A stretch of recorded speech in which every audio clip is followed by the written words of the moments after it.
말의 힘에 대해서 먼저 공부를 좀 해보겠습니다. 자, 말의 화면 보시고요. 말은 감정의 증폭기다. 자, 무슨 이야기냐면 어떤 말을 하느냐에 따라서 감정이 달라진다는 이야기죠. 예를 들어서 아이 행복해, 아이 행복해 라는 말을 했을 때 어떤 느낌이 들어요? 행복해지죠. 아이 행복해. 기분 너무 좋아. 네. 기분 너무 좋아할 때 기분 좋아지나요? 네. 기분 너무 좋아보다는 하늘을 붕붕 떠가는 기분이에요. 하늘을 붕붕 떠가는 기분이에요. 구름을 탄 기분이에요. 이 말은 어때요? 그게 어떻게 보면 더 자, 기분 너무 좋아요 라는 말하고 구름 위를 붕붕 떠가는 느낌이에요. 이 말하고 차이가 있나요? 네, 있는 것 같아요. 그렇죠. 구름을 붕붕 떠가는 가벼운. 느낌이에요. 이게 훨씬 좀 네, 푸근하고. 강력하지 않나요? 네, 네. 자, 우리가 이제 부정적인 말도 마찬가지예요. 화나는데, 성질 나는데, 짜증 나는데 이런 말 할 수 있잖아요. 화나는데, 성질 나는데, 짜증 나는데. 근데 실제 그 말을 하니까 화가 나요, 안 나요? 나죠. 화가 나죠. 근데 약간 약이 오르는데 이건 어때요? 약간 약이 오르는데. 그것도 하나죠. 근데 약간 약이 오르는데 이 말하고 성질 나는데, 짜증 나는데 이 말하고 감정의 차이가 있나요? 약 오른다는 게 더 좀 작은 느낌? 그렇죠. 약간 약이 오르는데 뭔가 좀 마음이 가라앉는다는 느낌이죠. 네. 근데 성질 나는데 짜증 나는데 하니까 뭐 성질이 막 올라오는 느낌이잖아요. 네, 네. 근데 어떤 단어를 사용하느냐에 따라서 똑같은 표현인데 감정이 확 올라올 수도 있고 좀 누그러질 수도 있고 네네. 이게 차이가 난다라는 거죠. 그래서 이제 우리가 말을 할 때 긍정적인 말을 어떻게 하면은 좀 더 강한 느낌을 갖게 긍정적인 말을 할까 이렇게 더 나은 말을 사용하는 게 중요하고요. 그 다음에 이제 부정적인 말을 어떻게 하면 조금 감정을 누그러뜨릴 수 있는 그런 단어를 사용할까 이걸 이제 고민을 해볼 필요가 있습니다. 근데 이제 많은 분들이 부정적인 말을 아주 강력하게 얘기한다는 거죠. 짜증나 죽겠네. 짜증나 죽겠네. 이 말 하는 순간에 어때요? 막 짜증이 진짜 올라와 버린다는 거죠. 약이 약간 오르는데, 약간 약이 오르는데, 수그러져. 뭔가 좀 약해지죠. 네, 네. 그쵸? 기분 좋은 것도 같은 맥락이죠. 기분 좋아요. 자, 하늘을 붕붕 날아가는 기분이에요. 구름 위를 붕붕 떠가는 기분이에요. 이왕이면 이런 말을 했을 때 기분이 엄청 좋아지지 않나요? 네. 그래서 이제 이 단어의 쓰임새, 단어의 선택 이런 게 굉장히 중요하다는 겁니다. 이런 점에서 이제 말은 감정의 증폭기다. 말은 상태를 변화시키는 방아쇠다. 자, 말은 상태를 변화시키는 방아쇠다. 저 너무 게을러요. 이것도 봐봐요. 저 너무 게을러요. 이런 말을 하는 순간에 정말 이제 어떤 무기력증이나 뭐 의욕 상실이나 이런 부정적인 느낌이 많이 드는데 저는 에너지를 꼭 필요한 데만 쓰는 유형이에요. 즉, 저는 에너지 비축형이에요. 에너지 비축형이에요. 에너지를 꼭 필요한 데만 저는 쓰는 유형이에요. 라고 했을 때 느낌 어때요? 그건 약간 부정적이지만 좀 긍정적인 것 같아요. 이게 게을러요 할 때는 굉장히 부정적인 느낌인데 음. 저는 에너지 비축형이에요. 에너지를 꼭 필요한 데만 골라서 쓰는 유형이에요. 라고 할 때 굉장히 좀 느낌이 긍정적이라는 거죠. 우리가 이제 상대방과 대화할 때도 이제 이런 걸 잘 활용해야 되는데 어떤 분이 자기 자신에 대해서 저 너무 게으른 것 같아요 라는 말을 했을 때 그는 게으르다라는 말보다는 에너지를 꼭 필요한데 골라서 쓰는 에너지 비축형이라는 말이 맞지 않을까요? 라고 이야기했을 때 그 사람 느낌이 어떻게 될까요? 좋아요. 굉장히 긍정적이겠죠. 네네. 또 이런 거, 이 말도 마찬가지. 저 성격이 너무 내성적인 것 같아요. 저 성격이 너무 내성적이라서 고민이에요. 라고 할 때, 성격이 내성적이라기보다는 신중하다는 표현이 맞지 않을까요? 자, 신중하기 때문에 실수가 적고, 또 나 위주보다는 상대방을 배려하는 성격이다. 이렇게 표현할 수 있지 않을까요? 이제 이 NLP에서는 재정의 기법이라는 게 있거든. 재정의. 자, 선생님은 내성적인 게 아니라 성격이 신중하다는 의미고, 자, 나 위주보다는 상대방을 그만큼 배려하는 성격이라는 걸 의미하는 거예요. 이렇게 바꿔서 이야기해 주는 거죠. 이런 걸 이제 재정의 기법이라고 그래요. 재정의. 뭐라고? 무슨 뭐 기법이요? 정의를 새로 내려준다 이 말이죠. 저는 다른 사람 눈치를 많이 보는 것 같아요. 다른 사람 눈치를 많이 보는 것 같아요. 선생님은 다른 사람 눈치를 많이 보는 게 아니라 다른 사람을 그만큼 많이 배려하는 성격이라는 표현이 맞지 않을까요? 그러니까 극진 대인 배려증, 대인 공포증이 아니라 극진 대인 배려증 어때요? 좀 느낌 어때요? 극진 대인 배려증 하니까. 자, 대인 공포증 할 때는 굉장히 큰 이제 문제인 줄 알았는데, 선생님은 대인 공포증이라기보다는 극진 대인 배려증이라고 표현하는 게 맞지 않을까 싶습니다. 이렇게 극진 대인 배려증이라고 이야기를 바꿔서 이야기해버리니까 느낌이 굉장히 긍정적으로 바뀔 거예요. 극진 대일 뭐라고요? 극진 대인 배려증. 아, 배려. 이게 제가 만들어낸 호칭이거든요. 어때요? 극진 대인 배려증. 저는 고집이 너무 세요. 고집이 세다라는 게 아니라 목표 지향적인 성격이라는 표현이 맞지 않을까요? 어떤 목표에 그만큼 집중을 한다라는 그런 의미니까 고집 세다가 아니라 목표 지향적이다. 그렇게 말씀하는 게 맞지 않을까 싶은데요. 이렇게 이제 상대방의 부정적인 말을 긍정적인 쪽으로 바꿔주는 거죠. 그럼 기분이 어떻게 될까요? 기분이 좋아지죠. 그리고 우리는 변화를 이끄는 사람이잖아요. 뭐 네. 상담사, 뭐 치료사, 뭐 강사 다 이제 변화를 이끄는 사람이기 때문에 이제 말을 어떻게 하면 좀 이쁘게 하게 만들어 줄까? 말을 어떻게 하면 긍정적으로 하게 만들어 줄까? 이걸 우리가 항상 고민을 해야 된다는 거죠. 그래서 이 말보다 더 나은 표현은 뭐가 있을까? 자, 이 말보다 더 나은 표현은 또 뭐가 있을까? 이렇게 이제 항상 고민을 할 필요가 있습니다. 자, 이렇게 이제 우리가 언어가 바뀌면은 뭐가 바뀌어요? 생각이 바뀌어요. 생각이 바뀌면 뭐가 바뀌어요? 행동. 느낌. 느낌. 생각, 느낌. 생각은 머리가 하는 거예요. 느낌은 뭐예요? 가슴이 하는 거예요. 네. 자, 머리의 생각과 가슴의 느낌이 이제 변화가 돼요. 그러면서 행동의 변화가 일어나죠. 행동이 반복되면 뭐가 되죠? 습관. 습관이 반복되면 성격 형성, 인격 형성, 인품. 요게 이제 우리 운명을 결정하는 거죠. 그래서 우리가 입에서 말하는 이 단어 하나하나가 참 중요하다라는 거죠. 이런 말이 있습니다. 앞으로 5년 이후가 어떤지 궁금하시면은 당신이 대화 중에 어떤 단어를 많이 사용하는지 그 단어를 한번 다 적어보세요. 녹음을 해가지고. 당신이 사용하는 그 단어가 정말 긍정적이라면은 당신의 5년 이후도 굉장히 긍정적인 미래가 되고 있습니다. 근데 당신이 사용하는 단어가 부정적이라면은 당신의 5년 이후도 아마 부정적인 미래가 되고 있습니다. 그 이제 이 NLP를 보면 이제 그 아무리 긍정적인 말이지만은 부정적인 단어를 하려고 해서 긍정적인 말을 하잖아요.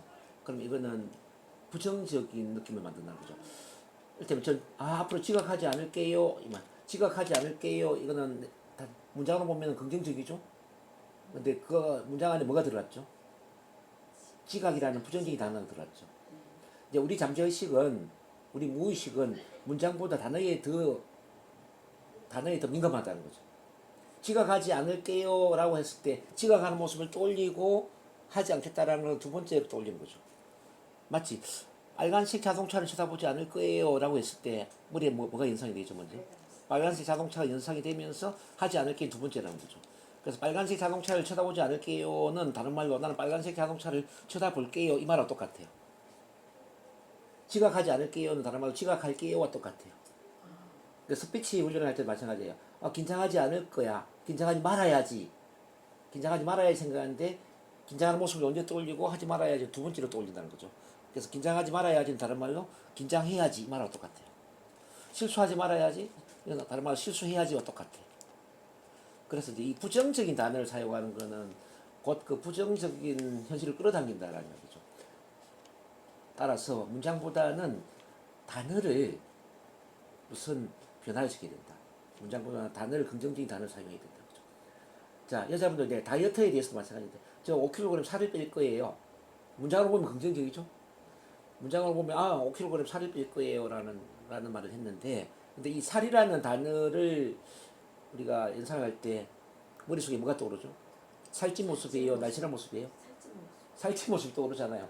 살찐 모습이 떠오르면서 5kg 뺀다 그러면 두 번째거든요. 그래서 5kg 살을 뺄 거야라고 생각하는데 빠지지 않는 거예요, 오히려. 그럼 이걸 어떻게 해야 되느냐? 5kg 살을 뺄 거야가 아니라 나는 몇 킬로그램의 날씬한 몸매를 만들 거야. 몇 킬로그램의 날씬한 몸매의 소유자가 될 거야. 이렇게 표현을 해야 된다는 겁니다.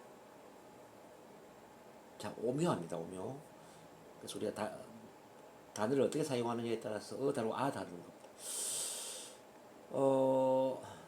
미국에 어떤 고개사가 있었어요. 어떤 고개사가.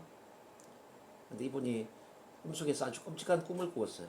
어떤 꿈을 꾸냐면은, 자, 100m 높이의 그 줄을 타다가 그 줄에서 떨어진 겁니다.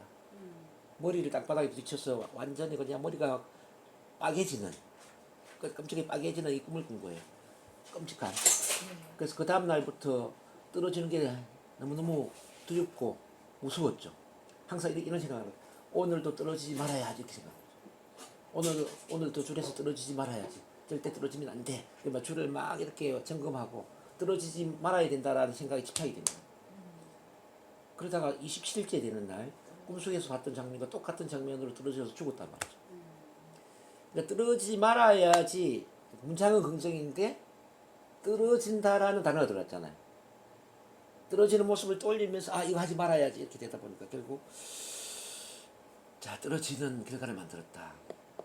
그래서 우리 삶에도 이거 그대로 적용이 되거든요.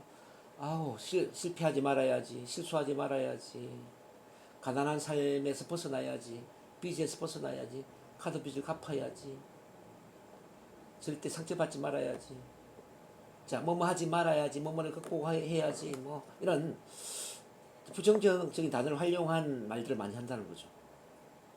근데 결과는 어떨까요? 부정적인 단어를 사용했기 때문에 부정적인 결과를 끌어당긴다는 거죠. 그래서 여러분들 이제 NLP 훈련을 함에 있어서 가장 중요한 것은 내 입에서 나오는 모든 단어를 긍정의 단어로 만들어야 된다는 겁니다. 모든 단어를 긍정적인 단어를 만들어야 된다는 거죠. 긍정적인 단어를 활용한 긍정적인 말을 해야 된다.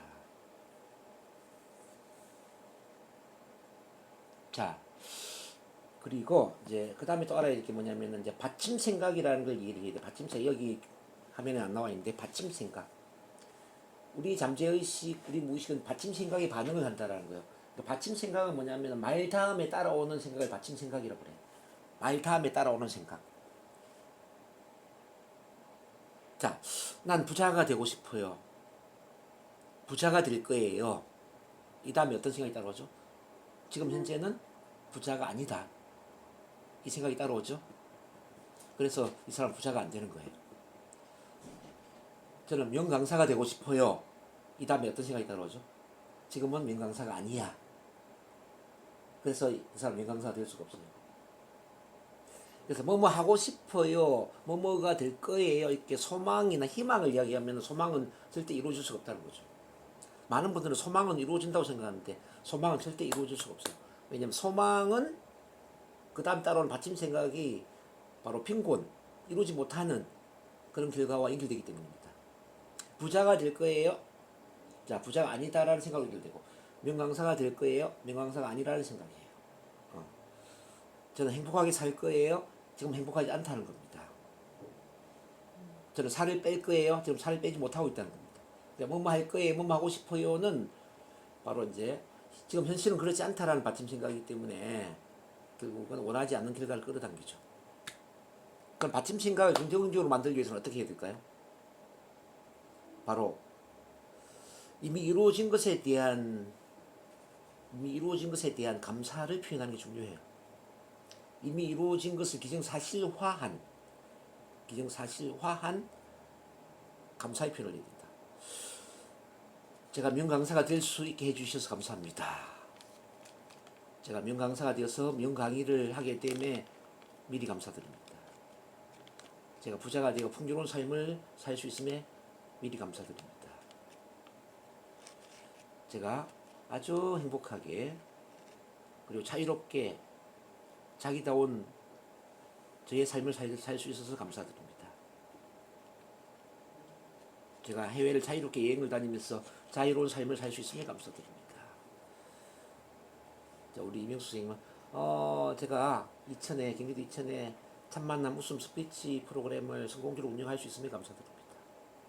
자, 이미 이루어진 걸 기정사실화한 거예요. 미리 감사하는 거, 미리. 보세요. 자, 내년에 경기도 이천시에 참만남 웃음 스피치 프로그램을 성공적으로 운영할 수 있어서 감사드립니다. 그 다음에 어떤 말이 따라오죠? 자, 참만남 웃음 스피치 프로그램을 성공적으로 운영한다라는 거죠. 아침 생각이. 그래서 이루어진다는 거죠. 참만남 웃음 스피치 프로그램을 성공적으로 운영하고 싶다가 아니에요.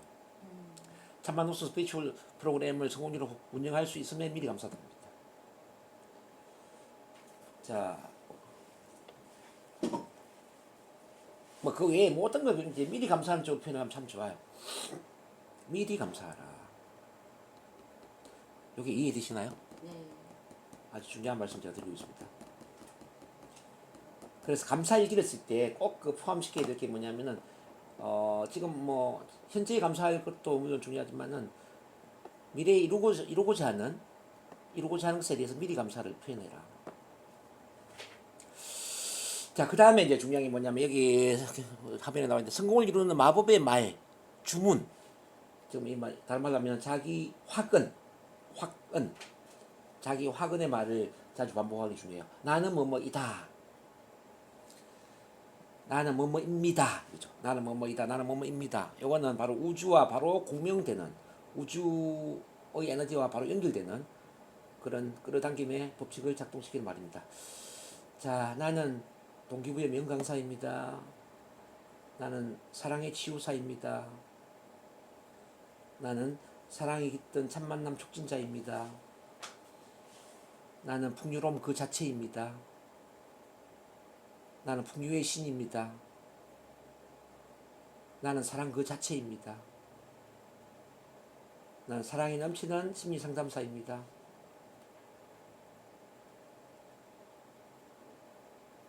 나는 사랑으로 이 세상을 변화시키는 사람입니다. 나는 돈을 끌어당기는 마그넷입니다. 나는 돈을 끌어당기는 자석입니다.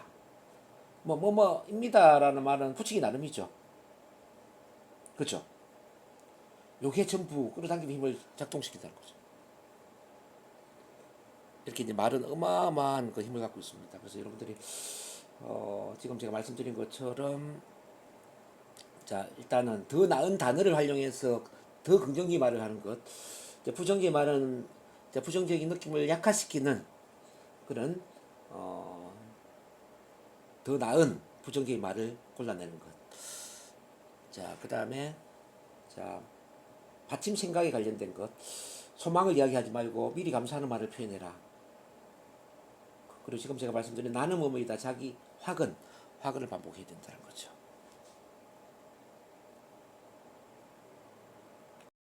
그 말이 이렇게 중요한데 이 말을 어떻게 하면 긍정적인 말을 바꿀 수 있을까요?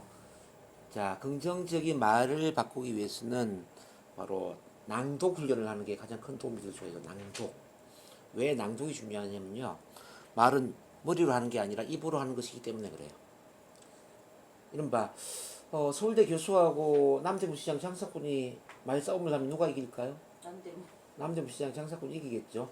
왜냐하면 남대문 시장 장사꾼은 말이 입에 숙달되어 있는 사람이고 서울대 교수는 머리에 지식을 습득하고 있는 사람이라는 거죠. 그래서 아무리 많이 알아도 내 입에 숙달된 말이 부족하면 말을 잘할 수가 없다라는 거예요. 저는 그 조선시대 이제 역사를 공부를 하면서 조선시대 과거 시험에 급제한 사람들은 왜 하나같이 말을 다 잘했을까? 과거 급제한 사람 중에 말을 못해서 관직을 포기했다 이런 이야기 들어보셨나요 혹시? 뭐 발표 불안증 때문에 관직을 포기했다? 그런 이야기 들어보신 적 없죠? 자, 그럼 조선시대 선비들이 이렇게 말을 잘하는 그 힘이 어디에 있었느냐 보니까요. 조선시대 선비들은 하나같이 천자문을 낭독하고 천자문을 또 글로 쓰고 자, 낭독하고 글 쓰는 연습을 했다는 거죠. 사서삼경을 소리내어 읽고 또 글쓰기를 하고 이 낭독하고 글쓰기를 하는 것이야말로 말을 가장 잘할 수 있는 비결이죠. 그래서 한 4살 때부터 천자문 읽고 글쓰기 하다가 나중에 20대 뭐 30대에 과거 급제를 해요. 이미 말이 입에 숙달되어 있는 거죠. 그래서 저는 소리 내어 읽어라 이 이야기를 항상 드립니다. 소리 내어 읽어야 된다. 말을 잘하기 위해서는. 그럼 어떤 걸 소리 내어 읽어야 되느냐? 바로 긍정문을 소리 내어 읽으면 좋겠죠. 긍정문을 소리 내어 읽으면 긍정적인 글이 입에 숙달되겠죠. 제가 아침 7시 땡 하면은 카톡방에 올려드리는 게 있거든요. 자아 강화를 위한 행동 습관 해가지고, 그러면 1번 습관에 뭐가 있냐면은 긍정문을 소리 내어 낭독하세요라는 게 있어요. 거기 보면 이제 자기사랑 자아 강화 낭독문도 있고요. 성공 암심도 있거든요. 그런 걸 이제 소리 내어 한 5분에서 10분 정도 읽어주는 겁니다. 이렇게 말을 잘하기 위해서는 입에 말을 숙달시켜야 되는데 가장 좋은 방법은 긍정문을 반복적으로 낭독하는 것입니다. 그리고 두 번째는 뭐냐면 글쓰기를 하는 거예요. 글쓰기. 조선시대 선비들이 천자문을 손에 읽고 또 글쓰기를 했다고 제가 말씀드린 것처럼 여러분들도 글쓰기를 하면 말을 잘할 수 있어요. 자, 예를 들어서 수필가, 소설가, 시인, 신문 기자들 공통점이 뭐죠? 자, 글쓰기를 하는 사람들이죠. 신문 기자 중에 말 못하는 사람 있습니까? 시인 중에, 소설가 중에, 수필가 중에 말 못하는 사람 있냐 그죠? 없습니다. 그래서 우리가 이제 꼭 뭐 신이 되고 뭐 수필가가 될 필요는 없지만은 매일 글쓰기를 통해서 말을 잘하는 연습을 해야 되는데 가장 좋은 방법은 앞서도 설명을 했지만은 감사일기를 쓰는 거죠. 감사일기. 자, 하루 일과 중에 감사일기를 한 5가지 찾아서 쓰시면 참 좋고요. 그리고 미래에 이루고자 하는 그 목표를 미리 감사하는 일기로 쓰는 것도 도움이 될 수가 있습니다. 이와 같이 언어를 바꾸면 운명을 바꿀 수 있습니다. 언어가 바뀌면 생각이 바뀌고 느낌이 바뀌고 행동 습관이 바뀌고 성격 운명이 바뀔 수 있다는 것입니다. 그래서 결론적으로 긍정적인 언어 습관을 만드는 가장 좋은 방법이 바로 긍정문을 큰 소리로 낭독하는 것이다 라는 말씀을 드립니다.